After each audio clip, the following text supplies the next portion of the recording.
Caution. You are about to enter the no-spin zone. The factor begins right now.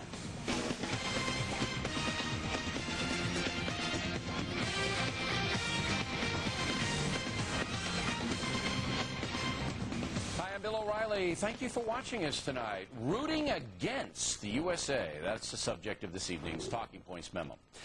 We have been over this turf before, but it's worth updating you on the fact that some Americans are hoping bad things happen to this country. You may remember a couple of years ago, I let New York Times columnist Paul Krugman have it for distorting economic information to make the Bush administration look bad. Maybe I was too hard on Krugman, but what I said was exactly true.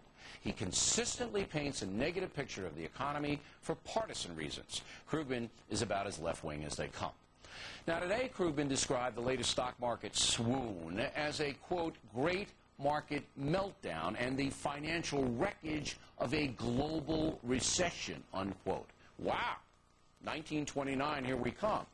Now, maybe this time Krugman will be right. Maybe the markets will just blow up. But it's worth noting that Krugman has been predicting doom ever since President Bush took office. In December 2002, for example, Krugman wrote, "So where's the economy heading? Put it this way, it's getting harder to tell a tale with a happy ending." That column was followed by 4 years of a strong economy that saw low unemployment and a nice rise in prosperity for most Americans.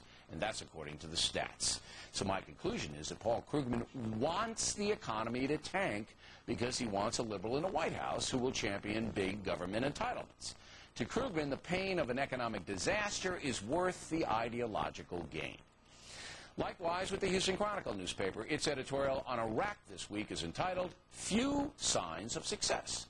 The paper tells its readers the surge is not going well. Okay, so what do the facts tell us? Well, murders and violent encounters have dropped dramatically since American forces began patrolling Baghdad. And sectarian violence in that city is way down as well. And most of the surge forces aren't even in place yet. Now, the Chronicle can't back up its analysis and quotes the Washington Post as saying things aren't getting better. Does the Houston Chronicle, I should say, not have reporters?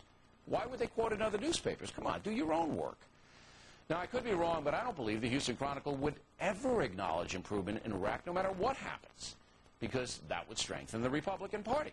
Like Paul Krugman, the Chronicle hopes Iraq will not work out.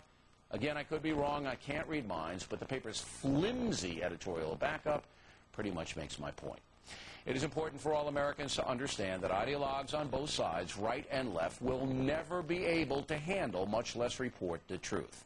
They will always bend the facts to fit their preconceived belief system, even if it means rooting against their own country. And that's a memo. Now,